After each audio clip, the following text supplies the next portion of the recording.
On the 28th of February, the US and Israel launched an attack on Iran, targeting military sites and the country's leadership. The next day, on Iranian TV, a visibly emotional presenter announced the death of the supreme leader, Ayatollah Khamenei. پیشقراول امت اسلامی حضرت امام خامنه‌ای But sorrow turned into defiance on TV screens as a new Ayatollah Khamenei was announced, the son Mujtaba. The succession was framed as something reminiscent of a rebirth. Khamenei has been made decades younger. We've not lost Khamenei, we have a rejuvenated Khamenei instead. Immediately after the announcement, there were several people, they went to their rooftops and started saying death to Mujtaba.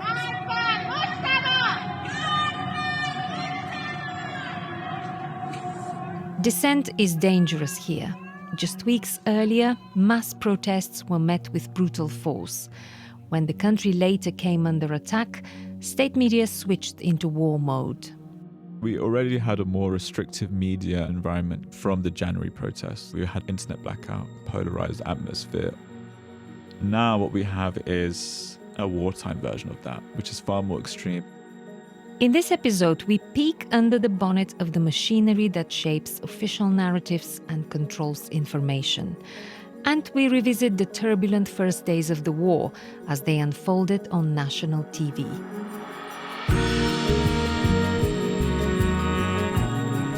I'm Krasi Ivanova-Twig, and this is the Global Jigsaw from BBC Monitoring, where we look at the world through the lens of its media, exploring the narratives, the propaganda, and the disinformation.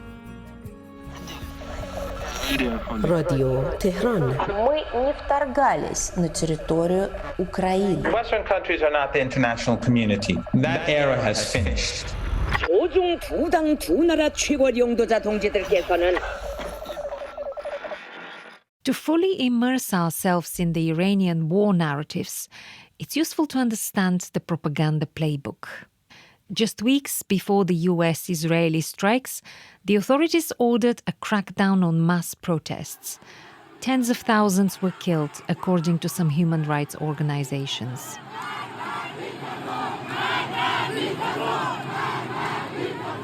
Information the authorities wanted to conceal, and they have form in doing that. Watching for exactly this kind of media behavior, Barry Sadid from our Iran team spends his days glued to state TV. After the January protests, we did have articles on reports around state raids on hospitals targeting protesters. The newspaper that published those articles, Ham Mayhan, a reformist outlet, was almost immediately shut down, and the journalists responsible prosecuted as well. And that's the kind of the edge, if you like, that ensures the journalist that might be more likely to cross that line will think twice because of the regime of prosecution, because of the very restrictive laws around what the Iranian government would describe as misinformation. Prosecution is one form of information control, but there are other tools as well, including the rumored internet kill switch. Probably the most egregious impact of these information restrictions, the internet blackout in particular, has been the difficulty of Iranians contacting one another, as in the most reliable source of any kind of local information around the war and the conflict would be actual other Iranians. And also, of course, the difficulty in terms of contacting the outside world and getting any kind of information. In the age of constant connectivity, Iranians found themselves once again cut off from each other and from the world. Nushin, another colleague from our Iran team, explains what that meant. When the war started, it seemed that telephone and landlines were also cut off. And it got to the point where there is absolutely no way you can get in touch with your loved ones. A few days after the war started, people could reach out to one another, but it was a bit intermittent. What does that mean for the media diet? What sources of news are available? You would have the state broadcaster, TV channels on. You can access TV, radio, newspapers, limited access to internet, and good access to satellite TV as well. Satellite TV carries material the authorities view as enemy propaganda, and it has been targeted through legislation. It's illegal to have a foreign satellite dish, but it's a law that's essentially not enforced. So it's incredibly common. The majority of Iranians will have access normally to those foreign-based Iranian news channels. If they work, that is. The Islamic Republic is operating jammers, sometimes ineffectively, to block access to, for example, Iran International or BBC Persian. That means these information-starved Iranians would have to perhaps turn to state media, and what they've been giving is this vision by the Islamic Republic, and that's one of a totally mobilized public swearing revenge. Iranians have always found ways around internet restrictions, often by using VPNs. But this time, it seems the screws have been tightened. VPNs have played a specifically interesting role in this war. I think there's been explicit warnings sent around by text that people found using VPNs will be prosecuted, and encouraging Iranians to inform on other Iranians using VPNs. Occasionally people are able to break through with VPNs or by using Starlink terminals, which were actually jammed by the Islamic Republic during the January protests and now have also been banned, with the government warning that people will be prosecuted for owning the terminals. Let's pause for a moment on the idea that the state sends warnings directly to people's mobile phones. These are said to have increased, both in frequency and in scope. This is a new trend, I'd say, in the past few years. I remember a few years back, women who were not observing the hijab, they would get text messages saying that you were spotted in so-and-so location, not wearing your headscarf properly. Or sometimes they send a message saying you've been summoned. Obviously, it is very scary. But in terms of mass messaging to the entire nation, I'd say it is becoming more and more frequent. So those text messages could have provided that kind of information to avoid certain areas or where to get help and so on. But instead, what kind of messages do they send? They send threats, warnings. Threats about what? Do not collaborate with the enemy. Do not post social media messaging that is in support of the enemy. Do not post videos of the areas that have been hit and struck by the enemy. It's not unusual for a country at war to not want to release details about damage to military targets. Back to those mass messages. This is the main line of communication between Iranians and the state, and it's less about public safety, shelters, guarding themselves from the airstrikes, and more so about threats of prosecution. For the avoidance of any doubt, the chief of the police issued an extra warning on state TV. If someone acts at the enemy's behest, we will regard them as the enemy, and we will treat them as we treat the enemy. All our team have their fingers on the trigger, ready to defend the revolution. Meanwhile, information about safety is conspicuously absent from state media. At the time of war, there are no clear instructions for safety measures for people to go to certain areas for sheltering, or there are no audible alarm systems to notify people that an attack is imminent. I have also seen social media footage and heard some audible sirens in them, but that is very limited, and it is unclear whether that kind of an alarm system is actually functioning or is just in random places and areas. Let's take you inside those dramatic opening days of the war and how they were framed.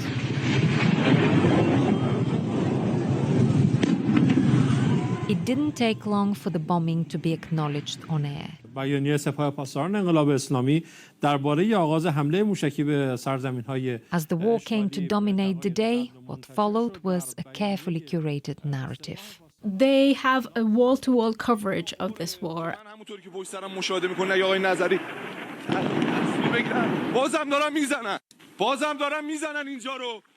The state broadcaster, the TV and the radio, as well as a lot of news outlets, are downplaying or very often completely ignoring the attacks on military sites.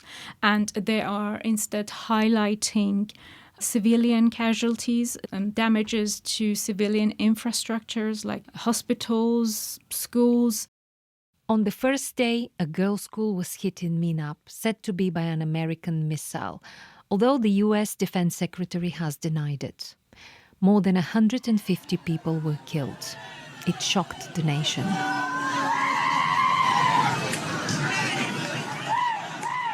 On that very first day, rumors started spreading that the supreme leader had been killed. At first, there was an official denial. Confirmation was delayed until the next day.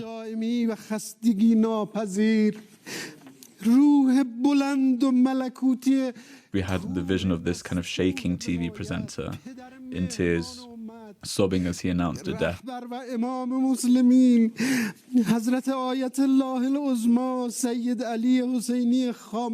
In his words, the mountain of the revolution, the guardian of the Islamic Republic, our loving father, Ayatollah Ali Khamenei.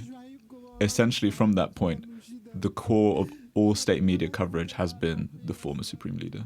And people rushed to the streets and started crying and sobbing.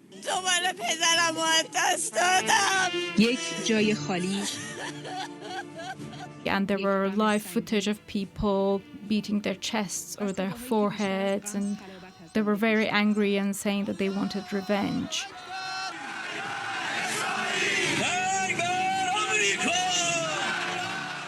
Initially, the TV switched into a mourning mode, but I think after a day, that changed into more combative tone of now is the time to take revenge and the nation is ready to get martyred for the leader. What do you think are they achieving with this change of tone towards the martyrdom themes?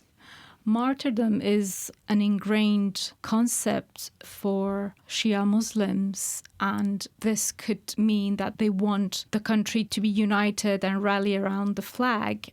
At the time of war, they want people to sacrifice their lives for their motherland. But this is something very specific to Shia Muslims, who are the majority within Iran and a minority in the wider Muslim world. And it's their specific tradition that draws on the energy of the martyred imams in history. And that's part of the energy that also drove the original Islamic revolution as well, where people mobilized. Every street, every square, we have constant marches, and these marches center on mourning.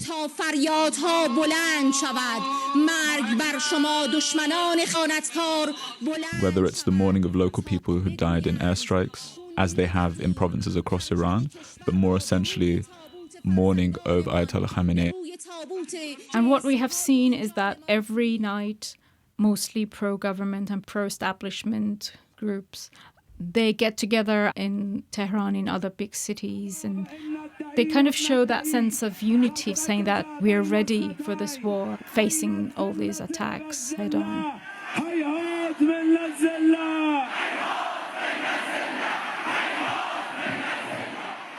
And it's worth introducing a point here about the role of mourning and death, specifically in Shia Islam culture. If someone dies in the service of a cause, their death means much, much more than their life. And it galvanizes as opposed to being cause for depression or even despair.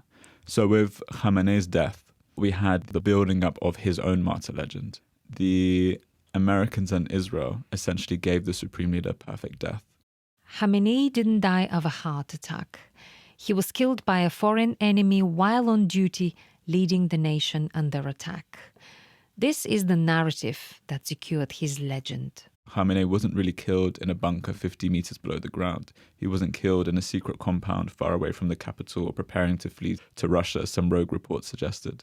He was killed in his own compound, which is as known to Iranians as 10 Downing Street would be for British people. And he was killed alongside the majority of his family, so several of his sons and daughters-in-law, his daughter, and 2 of his grandchildren as well. How was this visualized on TV? What we had was state media even issuing pictures of his kitchen table, like a very ordinary dining room, but covered in dust, debris from the airstrike. And commentators saying that Khamenei died the death that he wanted, the death of a kind of a holy warrior, fighting, in his words, the enemy.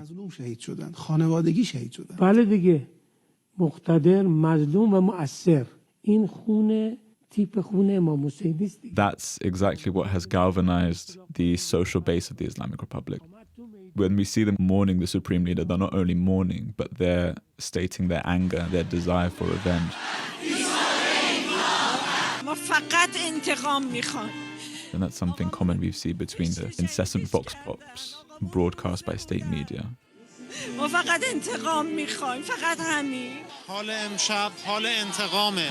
Scenes of just constant daily mobilization. In Tehran, for example, this kind of dominance of the street by vans and trucks of loudspeakers constantly blaring nasheeds, wartime songs. Or mourning songs led by processions of mourners.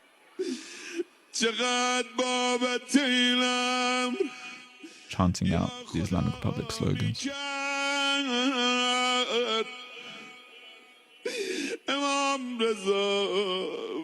Another really essential part of this wartime state broadcasting has been music, but also right at the beginning of the war we had the signaling of the beginning of hostilities by Iranian state media constantly playing this jingle that dated back to the Iran-Iraq war.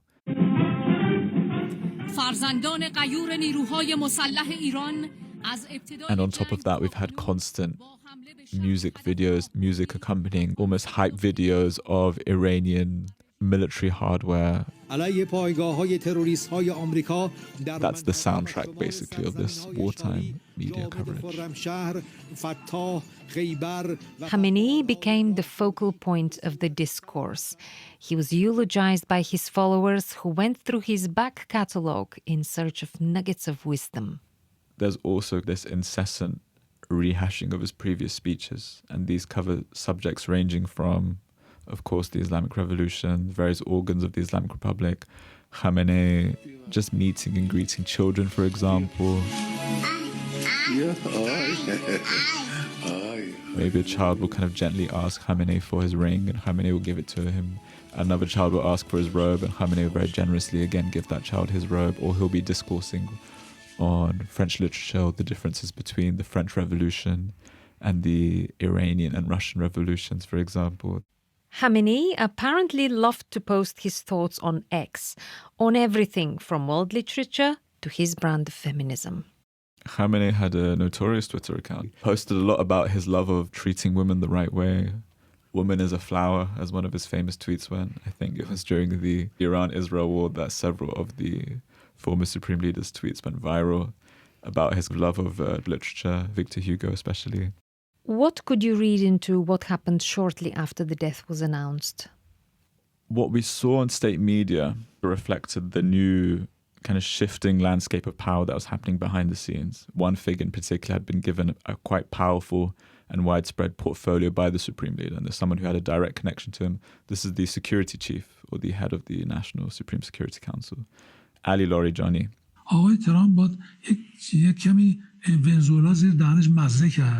Larijani was given a broad role in the nuclear portfolio. He had taken charge in terms of masterminding the repression that happened around the surge of protests on January 8th and 9th. And he had also been tasked by the Supreme Leader with the preparation for the expected war with the US and Israel. He's even engaged in a kind of war of words, spats of Trump. But I think one of his initial interviews, he said, "They've burned our hearts," meaning the Supreme Leader, we will burn their hearts. Larijani's wartime role was short-lived. He was killed on the 17th of March. ارواح طیبه شهدا، روح مطهر عبد صالح خدا شهید دکتر علی لاریجانی را در آغوش. So figures like Ali Larijani, while their position can be replaced, their profile can't. Someone of his wealth of experience, his kind of connections, and also his authority in terms of commanding different areas like in the diplomatic field, military field, in terms of domestic repression. The more that these figures are being culled, the more decentralized the war becomes, and the more it's effectively directed by these local IRGC commanders, armed with missiles and drones, and working according to instructions given to them before the outbreak of the war, which is what the Iranians had planned for. And the more decentralized the conflict is, the harder it is eventually to stop. And there'll be no one left with that authority to actually negotiate with. You are listening to the Global Jigsaw from BBC Monitoring. The IRGC, or the Islamic Revolutionary Guard Corps, is the pillar of Tehran's enforcement apparatus. It's officially part of the Iranian armed forces charged with, and I quote, the protection of the ideological integrity of the Islamic Revolution. It's a proscribed terrorist organization in the EU, the US, and some other countries. One of the main topics is Iran's and the IRGC's attacks on Israel and US bases in the Persian Gulf region. They love to highlight the support they get from the Lebanese Hezbollah and the resistance groups in Iraq who have so far attacked US bases in Iraq. They often say that they have hit several US bases and there's a large number of casualties among US forces. As much as Tehran wants to emphasize the damage it inflicts on its enemy, the capital, engulfed in black smoke one morning, couldn't be ignored. Israeli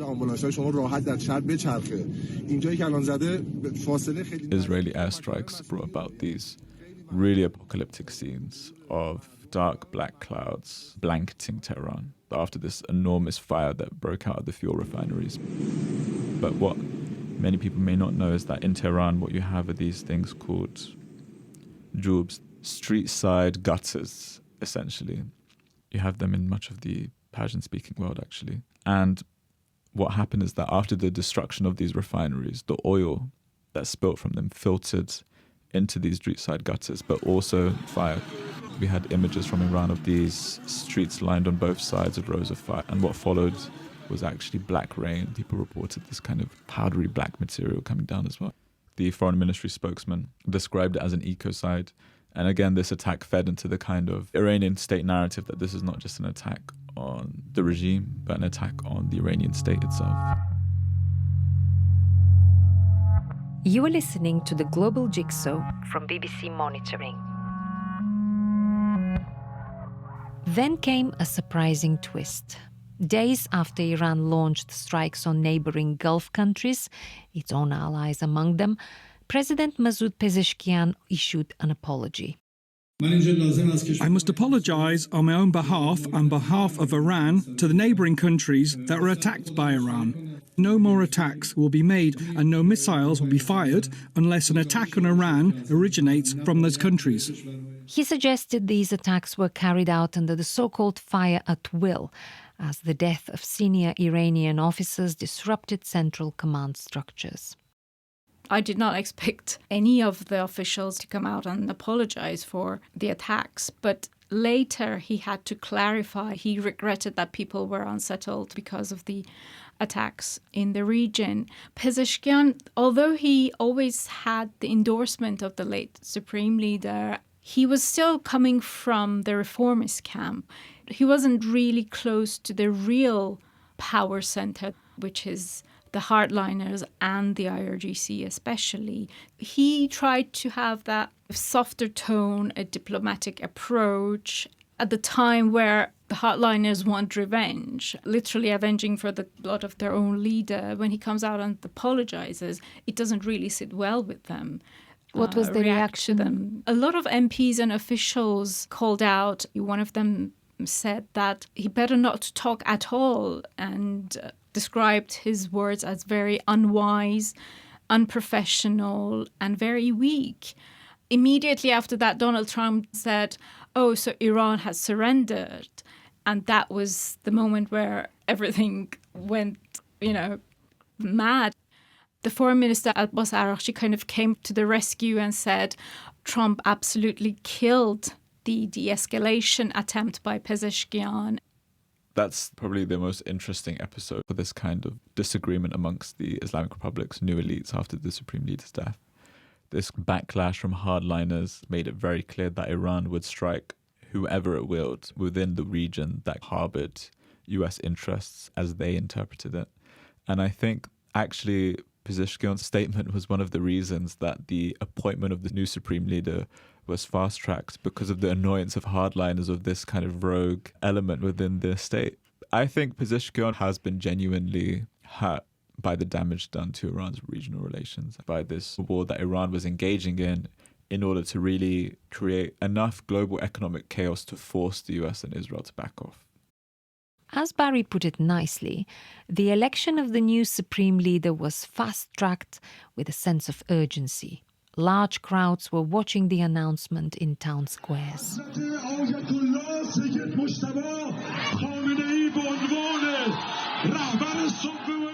What's known about Mujtaba Khamenei, who was apparently going to take on the mantle of his slain father?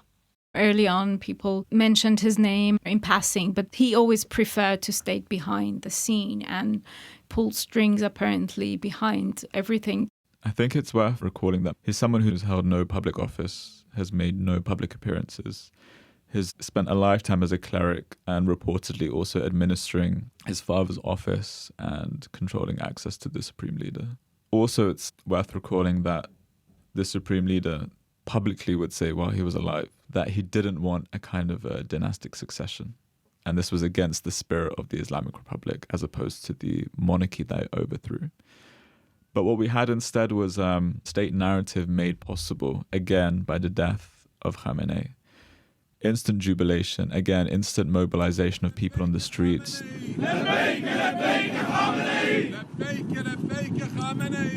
The state organized these public ceremonies in which crowds of people could swear oaths of allegiance to the new supreme leader. And the state narrative, as we had it from the mouths of the people, was that Khamenei has been made decades younger.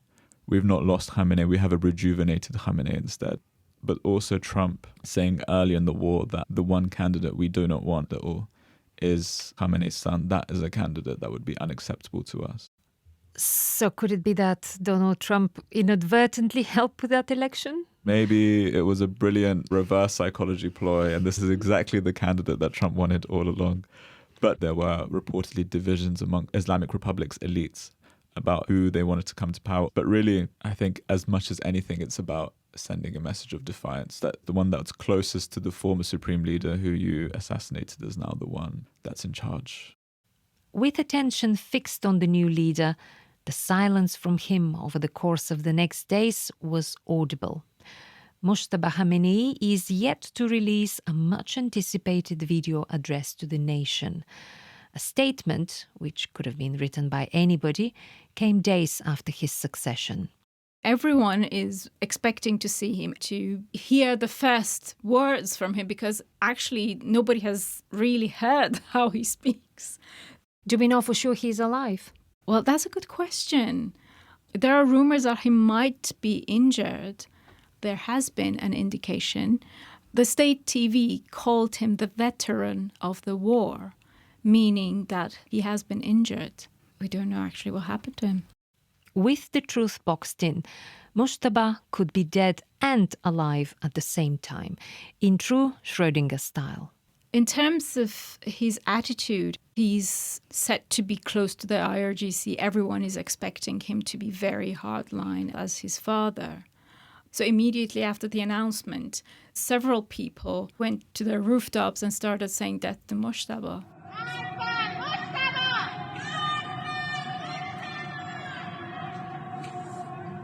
You couldn't hear this on state media. Such acts of bravery are hard to fathom, just weeks after the authorities crushed a mass protest with unprecedented brutality. On satellite TV, there were footage of opposition TV channels who tried to blur out the faces of those people. Now people have become so savvy, they don't really film faces. They ask people to cover their faces. Those who are opposing the Islamic Republic were celebrating the night that the announcement came that Khamenei was killed.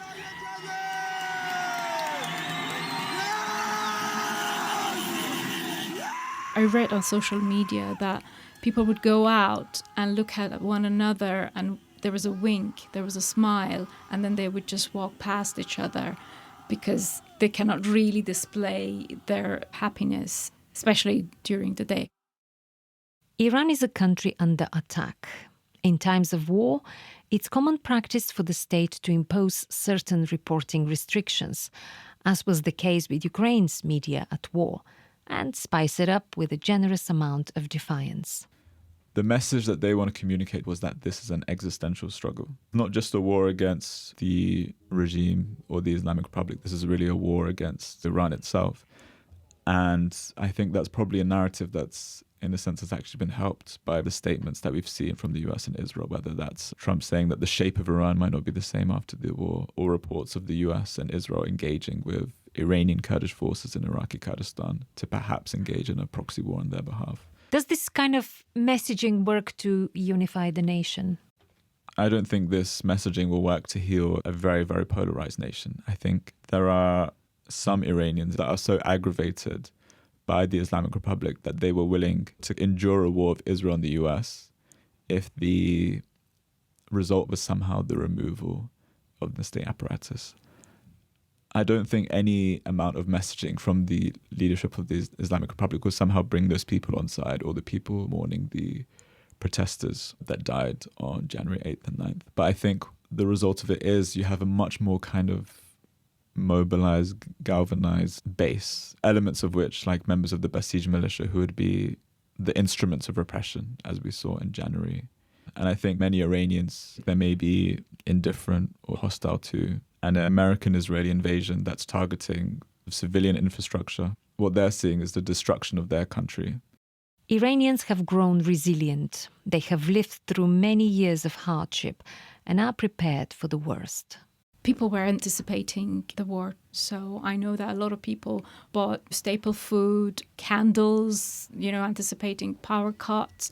Older generation who've seen the war with Iraq, they suffered 8 years of it. They actually used some of the techniques that we did during the war. They had tapes on their windows, don't sleep close to their windows, or they go to their basements to take shelter because there are no really functioning shelters around.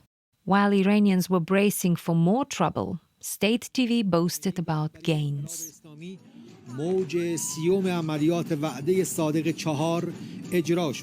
It feels like there's this underlying sense of achievement in their tone, as if disrupting parts of global economy has given them power. The message is like, don't mess with us. We can shake the system if we choose to. There's this sense of praising the military for being able to kind of hit the targets around Gulf countries, stopping the movement of the ships in the Strait of Hormuz. They're very proud of that because they actually managed to have a big impact on the global economy. We started this program with restrictions on connectivity and how access to the internet was denied to the majority of the population, but not to everyone. Iranian officials seem to love posting on X, formerly Twitter. Different people at different levels of the state are granted internet access through these so-called white SIM cards, which are believed to run into the tens of thousands. Alongside the kind of state broadcasting efforts to show this specific image of the Iranian people, we also have been seeing the social media clips emerge, again, of vox pops of the Iranian people, some of which have even gone viral on Western social media sites. One that went viral that was of a man on the street in Tehran interviewing people and showing them videos of supposedly Iranian diaspora celebrating. That's the way that he sold it to the people who was interviewing on the street, who reacted with predictable horrors.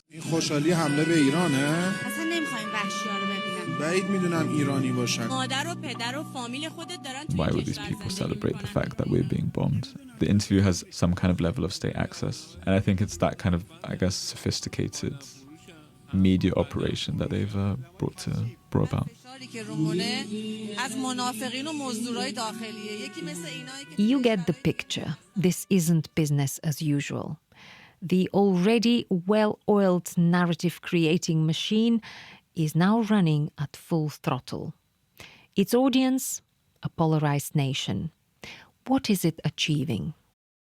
One reason they're restricting the internet is the fear of infiltration in terms of tracking their movements, listening to their calls and hacking. And that's why they have been issuing all these warnings and threats. But Iranians have become so savvy and they have always found a way to interact with the outside world the entire country is under internet blackout, yet you know how they're living, you know what's happening, you know what areas have been hit, how people feel at difficult times. So information is trickling out. Yes. I think now you have a sharper distinction between the so-called enemy and the traitors and the counter-revolutionaries and the Iranian people as described in the state narrative. It's an incredibly polarized and harsh atmosphere, and that's something that will again be the grounds for justifying even more violent repression should we see the return of protests, either during the course of the war, which is unlikely, or after the end of the war, whenever that may be.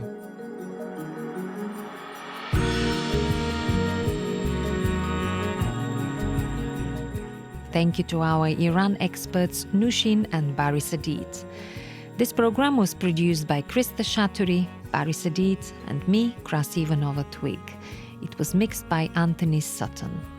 As always, you can write to us. Our email address is theglobaljigsaw@bbc.co.uk. And thank you for listening.